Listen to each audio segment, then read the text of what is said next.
कभी दिल तोड़े हैं मैंने बड़ी भूल मुझसे हुई। वालिदैन औलाद पर बोझ नहीं बल्कि अल्लाह की नेमत है, उनकी कदर करें, बुढ़ापे में उनका एहसास करें।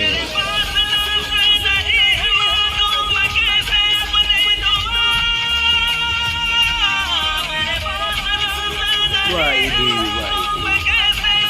तेरे से जैसे कुछ और पैदा हो जाए, कोई गुर्बत भी ना रहती, सबके घर खाना पहुँचता। हमें भी इस तरह बनना चाहिए।